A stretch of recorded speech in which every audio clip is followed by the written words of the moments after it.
Assalamualaikum warahmatullahi wabarakatuh. Berjumpa kembali dengan saya Asep Irfan Helmi dalam channel Bilik Hukum Perdata.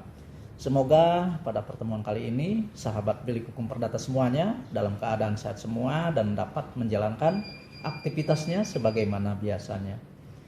Sahabat Bilik Hukum Perdata semuanya, untuk pertemuan kali ini saya akan membahas terkait upaya hukum PERZ, melanjutkan pembahasan dari pertemuan sebelumnya, yaitu terkait putusan Perstek.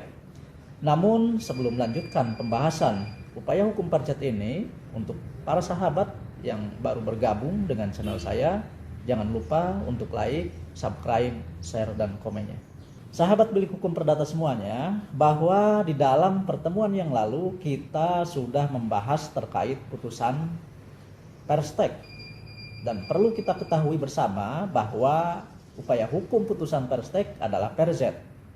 PERZ diatur di dalam pasal 129 HIR, kemudian pasal 153 RBG, kemudian pasal 115 RP. Dan putusan Mahkamah Agung nomor 307K/SIP/1975 dan putusan Mahkamah Agung nomor 494/PDT/1983, yaitu upaya hukum perlawanan yang diajukan oleh tergugat atas putusan Perstek yang telah dijatuhkan oleh hakim dengan tujuan agar putusan tersebut ditahan terlebih dahulu untuk dilaksanakan. Lalu bagaimana jika terhadap putusan Perstek tersebut penggugat mengajukan banding? Apakah upaya hukum PERZ tetap diperbolehkan?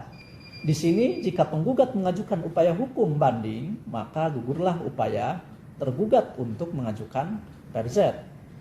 Ketentuan ini diatur di dalam pasal 8 Undang-Undang Nomor 20 Tahun 1947 tentang peradilan ulangan. Ketentuan ini jika dilihat secara sepintas memang adil. Namun perlu diingat bahwa putusan Perstek dijatuhkan tanpa mendengar pihak tergugat. Sehingga ketika putusan Perstek tersebut diperiksa oleh hakim tingkat banding tidak dapat memeriksa seluas apa yang diperiksa oleh hakim tingkat pertama. Tergugat hanya didengar melalui kontra memori banding yang diajukan oleh tergugat. Untuk mengajukan upaya hukum PERZ, di sini prosesnya adalah upaya hukum PERZ didaftarkan dengan nomor perkara yang sama dengan perkara yang diputus Perstek. Oleh karenanya, di sini posisi PERZ merupakan jawaban dari tergugat atas gugatan penggugat. Sehingga pihak-pihak di dalam perkara PERZ adalah pihak-pihak yang ada di dalam perkara putusan Perstek. Tidak diperkenankan adanya pihak yang lain. Hanya yang berubah adalah posisinya saja, di mana posisi pihak penggugat asal menjadi terlawan dan tergugat asal menjadi pelawan.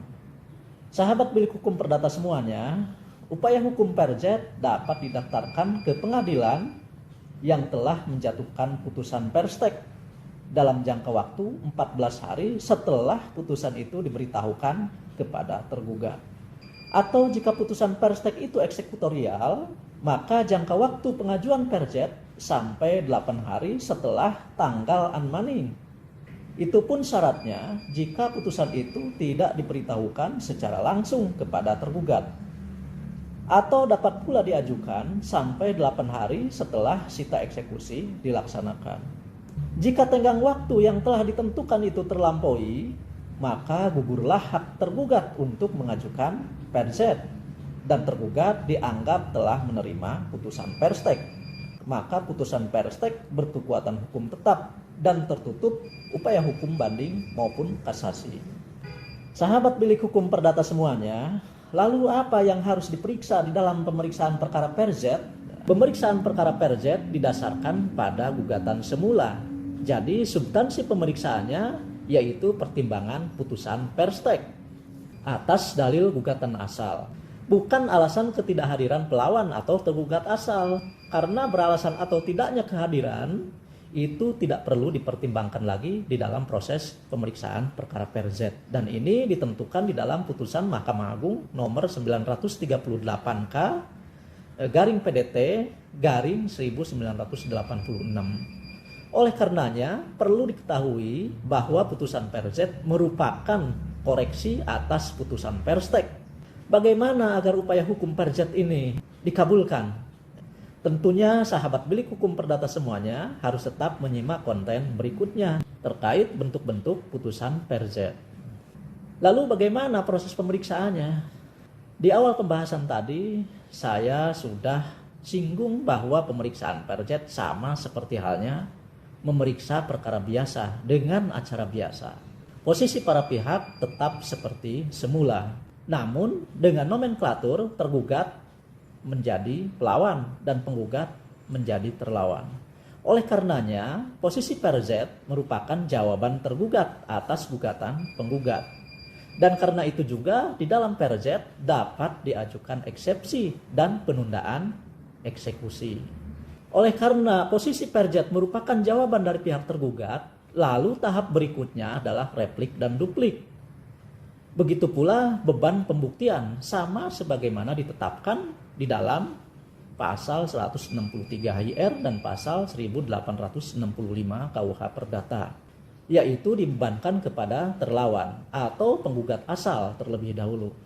Lalu pelawan atau tergugat asal juga dibebani wajib bukti untuk menguatkan bantahannya, dan tahapannya tidak diperkenankan dibalik. Jika tahapan proses pemeriksaan perkara Perjet telah selesai, maka proses berikutnya adalah penjatuhan putusan Perjet. Namun untuk pembahasan terkait putusan Perjet ini saya akan bahas dalam konten berikutnya terkait bentuk-bentuk putusan Perjet. Sahabat bilik hukum perdata semuanya, inilah pembahasan terkait upaya hukum Perjet. Semoga pembahasan ini bermanfaat. Dukung terus channel ini dengan cara subscribe, like, share, dan komennya agar channel ini lebih berkembang lagi. Demikian, kurang lebihnya mohon maaf. Wassalamualaikum warahmatullahi wabarakatuh.